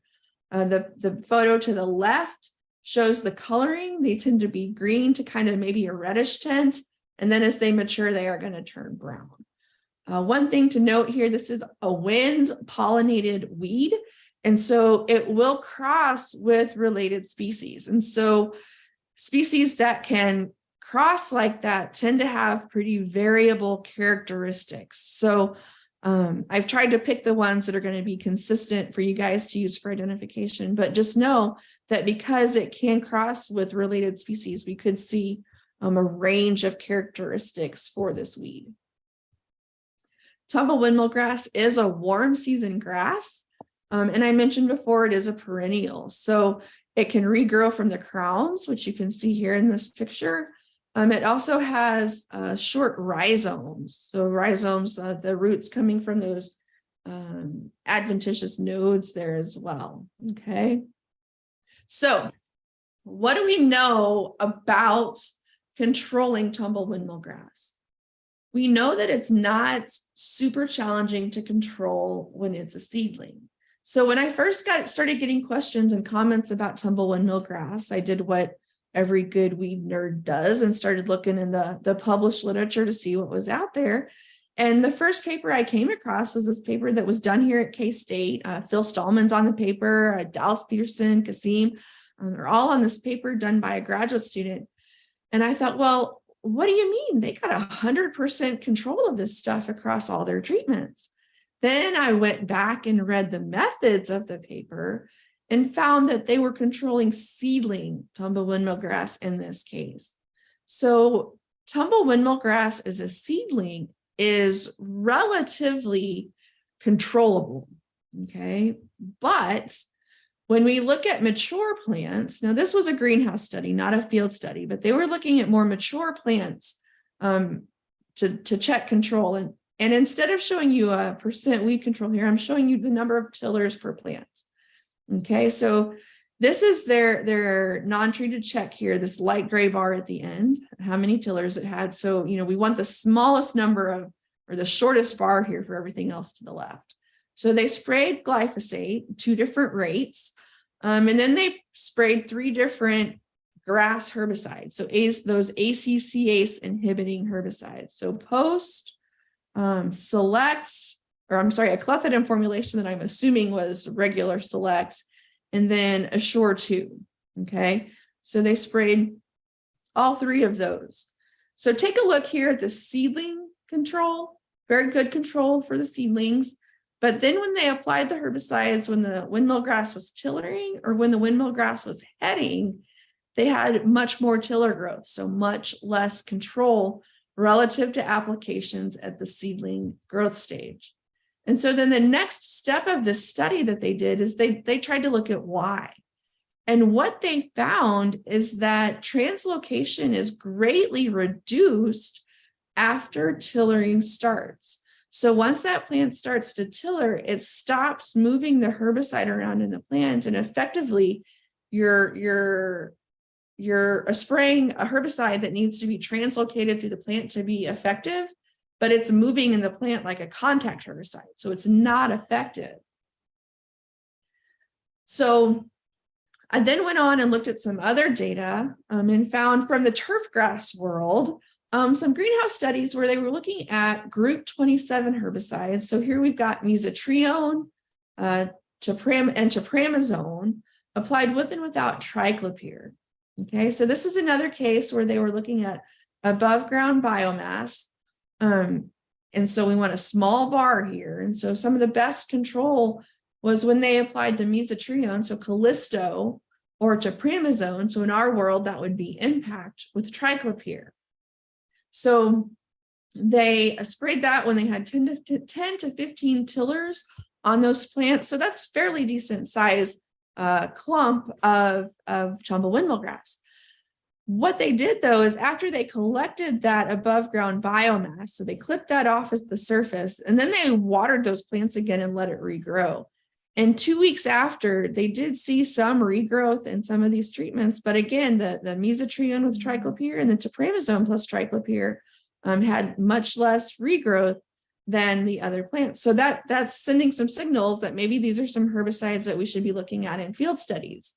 So that last study was done in the greenhouse. This study, these data come from a thesis that was done in the horticulture department here at K-State. So they were looking at similar treatments. They had things with and without triclopyr. They had some mesotrione. They had some tepramazone. They had some other products in there. But one of the things that they found is that the season of application of herbicides had an influence on the control that they got. So they had 2 locations. They had Junction City and Onega, and then they applied herbicides either in the fall, in the summer, or in the spring. Okay, and here's what they found. So this is percent tumble windmill grass cover. So did they shrink the clump size of those tumble windmill grass clumps?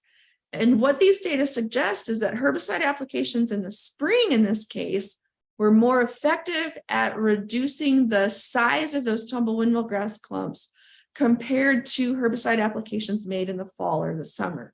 So that's a little counterintuitive when we think about kind of the general rules of thumb for managing perennial weeds.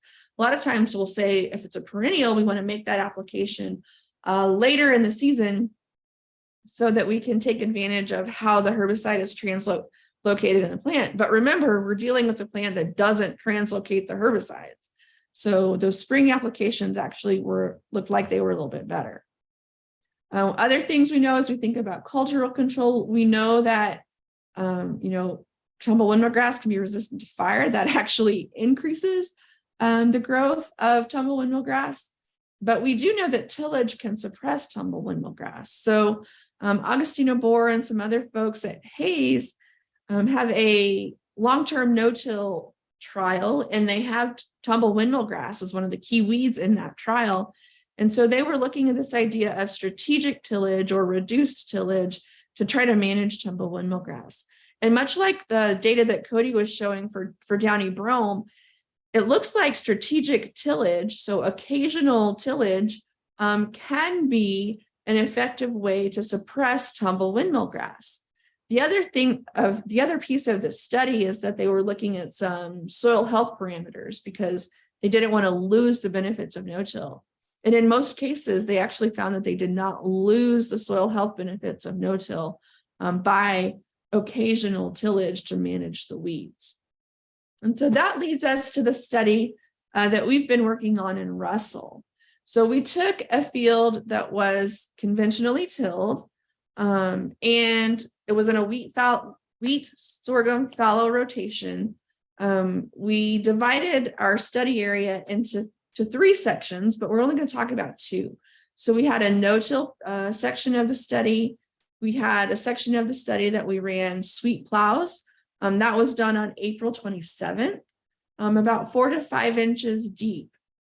So I recognize that April 27th date is not aligned with one of the kind of standard recommendations that have been developed for tumble windmill grass, and that is to run the sweeps when it's really hot and dry outside, so you can kick up those tumble windmill grass clumps and dry out the roots. But my thinking was we can dislodge those plants, weaken those plants in the spring when they're starting to grow, and then come back with a late spring herbicide application and see if we can kind of do a double knock approach here to 2 punches to try to get better control of these weeds. So Craig got in on the action when we were spraying these plots. So we sprayed, the data we're going to show tonight is going to come from the plots that we sprayed on June 3rd. We also sprayed some of the treatments with a second shot of either Roundup or Select on September 12th. So looking at kind of a late spring, early summer application followed by a late summer, early fall type of application. The herbicides that we used were Roundup Power Max 2. We had Select Max. We used Callisto, Impact, and Sinnate. And I'll tell you a little bit more about Sinnate here in just a minute. And then for the last 3, for the group 27 herbicides, Callisto, Impact, and Sinnate, we applied those with and without Remedy Ultra. So this is some background for you guys on Sinnate because it is a newer product. It's basically Impact plus Liberty. It has a label in corn. And in fact, AMVAC is considering developing some formal recommendations to use Synate for windmill grass control in corn. So these are some data from my herbicide evaluation trials in Manhattan, just to give you a feel for what it does. It does have pretty good grass activity, no matter which of the ways we looked at it. So Synate by itself, Synate with atrazine, a higher rate of Synate, and then here's the two components broken out, and then there's Impact with PowerMax and atrazine. So Synate can be effective on grasses. So other things, we rated these plots on July 8th, August 8th, and September 12th.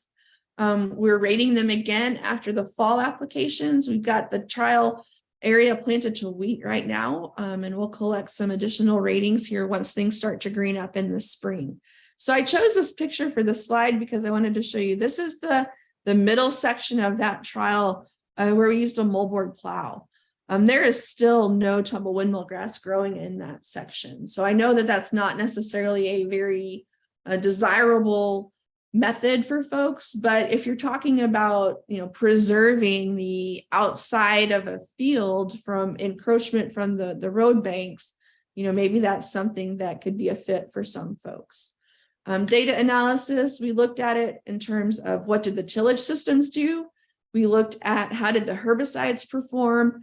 And then we looked at the interactions of tillage and herbicides. And so that's the data we're going to spend the next few minutes taking a look at.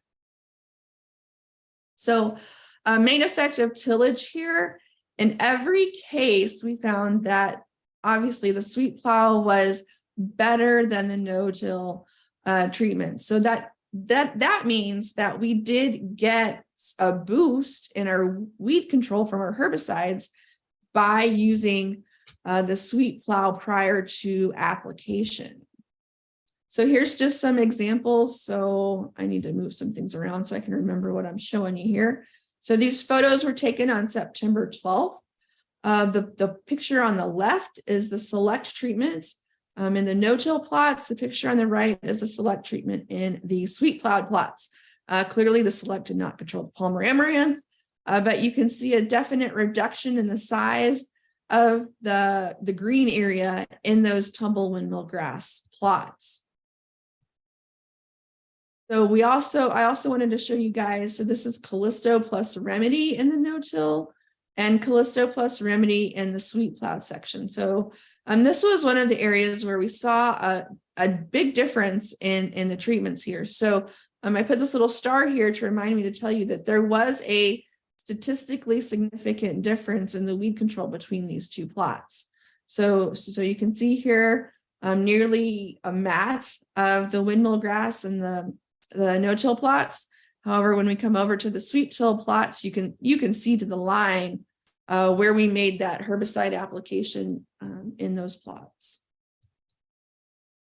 So now looking at results, kind of pooled over the two tillage systems for the different herbicides. Let's look here at the 12-week applications because the trends were pretty similar. We've got in each of these cases 3 treatments that are standing out as being a little bit better, as being better than the others statistically. And so those 3 treatments that are standing out are the Synate plus Remedy, and then that Select Max treatment. So 3 treatments that seem to have some promise over the other herbicides. So these photos here, Callisto plus Remedy with the sweep plow. So we looked at those. Here's what I wanted to show you. So we've got Callisto plus Remedy in the no-till. We've got Impact plus Remedy in the no-till plots. And then we've got Synate plus Remedy in the no-till plots. And so I just wanted you to see the difference between those 3 different growth HPPD inhibiting herbicides across those no-till plots. And you can really see here the Synate plus Remedy. Again, you can pretty much see to the line where I walked with the backpack sprayer. So looking at the interactions now, We've got all of our herbicide treatments in no-till, all of our herbicide treatments in the sweep plow. This is the September 12th reading. And in both systems, those last 3 treatments really stood out. So the Synate, the Synate plus Remedy, and the Select. And it's interesting the boost we get in those Synate treatments relative to in the sweep plow relative to the no-till plots. So I'm thinking about future directions here. We are going to keep monitoring these plots. We ran out and took some photos here just recently. And so what I've got for you here is the 2 passes of Select. So the plot on the left, the picture on the left, rather, that plot had Select in June and Select in September. And that's what it looked like a couple of weeks ago. And then the Synate plus Remedy plot in the sweep plow, not quite as sharp in terms of weed control as what we're seeing in that 2 passes of Select treatment. So, not complete control here, but definitely things to keep us optimistic, and maybe we can get ahead of this weed a little bit. But I think one of the things to remember on this weed is that those clumps are going to grow that are left are going to grow very quickly. And so, if you go then into a fallow phase here, for this, or some other situation where you're controlling it a little less, it's going to come back aggressively. So we're going to continue to monitor it. We're thinking about maybe potentially other locations. Some of the other agents have asked about making some modifications to the treatment structure and looking at this at some other locations. And then the third piece here is timing of tillage. So comparing these spring plowing with a more traditional summertime plowing to see if we get any differences in those effects. And with that, we are approaching the 1 hour mark here, and I appreciate everyone's attention. I just wanted to point out that we can leave you with a electronic version of the chemical weed control guide tonight, or we can, please feel free to reach out. You can find me on email or on social media, or as always, going to plug the War Against Weeds podcast, where we talk about all things weed science, including some episodes on adjuvants. That was a topic that was brought up tonight that is on my mind, is a pretty good episode to listen to. So with that, Jeannie, I wanted to make sure and leave time for questions, comments, or other feedback. Okay, guys, so let's put your questions into the Q&A box or into the chat box, and we will get rolling here with questions. Sarah, I have one to get us started here. Looking at the dry conditions that we had this last year and the tillage part of that, what kind of a interaction do you think was carrying on with that? Because, sometimes we struggle to get anything to grow this summer in some cases. Yeah, I think there was definitely a piece there. One of the data pieces that I should have showed you would have been the non-treated in the sweet till versus the non-treated in the no-till area. And there were differences there in that we did see some suppression of the windmill grass just by virtue of running the sweeps. And we ran the sweeps in April before things got too crazy dry, but we did also, after that point in time, make it very difficult for that windmill grass to reestablish. So yeah, that's a good question. I mean, and that drives at the theory of, running the sweeps late in the season, right? If we can uproot that plant when it's difficult for it to grow, that can be an effective management tool. So yeah, that's a good question. I appreciate that, Jeannie. Well, I know that we're struggling to get a handle on this weed. And so, as I'm thinking through the biology on it and how it handles stuff, hitting it in the spring seems to make sense, to at least weaken it. And, this is in some cases not a one shot to go after this tumble windmill grass. In some cases we can get it, but in other cases, it's native to the area. It's very adapted. And we think about, the root systems under them. You only have to put a spade in the ground just a few inches and can slide right underneath that root system. And so we always, when Sarah and I have these conversations, we joke about how drought tolerant this is and how it spends a lot of its life probably fairly drought stressed.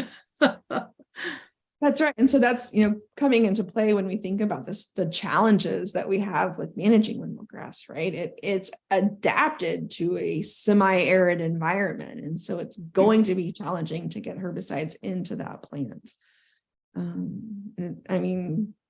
It kind of seems to shut down a little bit as a survival strategy there in terms of what the translocation does as that plant matures. So super interesting. Sarah, sometimes I get questions on using paraquat with this weed, burning all the leaves off of it. Is that an effective strategy with it, or should we? Are we going to have a lot of regrowth with it, or do we pair it with really dry conditions and that's the control for it? I haven't seen paraquat much in the field. I know if I'm thinking about some field visits that you and I made, though, there is a farmer that's in my mind that has been fairly successful at managing it in his no-till operation.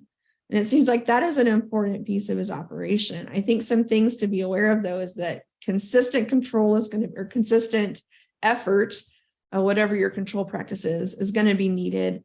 And I think, all of the things about paraquat and spray volume and making sure you get coverage down into that clump of the windmill grass is going to be really important, Jeannie.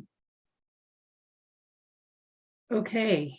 Thank you, Sarah. Do we have any other questions? I have other agents online that I can't see the chat box. Aaron or Sandra, do we have any questions coming in on YouTube? Or Craig, do you see any questions? No, we're good. Okay. That I see of. Okay.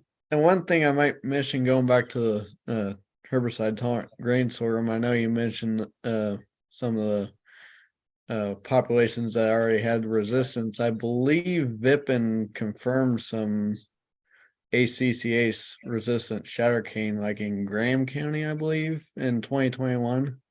Yeah, I didn't have those data, Craig, but I remember seeing some things coming through where they were screening some populations in the greenhouse, and he had one that was a hit. I don't remember if he went through like all the confirmation steps or if it was just a screening and it's less sensitive. So yeah, it's a very real thing, and it's very easily in our area, or very likely could be in our area. Yeah. So, yeah. Thanks for reminding me of that. Yeah, thank you. Alrighty. Excellent. Okay, with that, if you guys have questions for Sarah, please reach out to her on the tumble windmill grass topic or the herbicide tolerant grain sorghum. We're, these are kind of hot topics right now that we're continuing to get questions on. And so if you have a follow-up question, or, tomorrow morning, you're like, man, I should ask Sarah that, let us know. We'll happy to get questions funneled to Sarah and get those answered. So with that, thank you, Sarah, for sharing this recent research there in Russell, and hopefully we'll have more locations out this next year to see what else we can do to get a handle on it. I guess with that, we're putting a plug in. We're looking for locations. If you have a really nice stand, a tumble windmill grass, let us know, because we're looking for spots to put some more research out for that. Yes, thanks for that plug, Jeannie.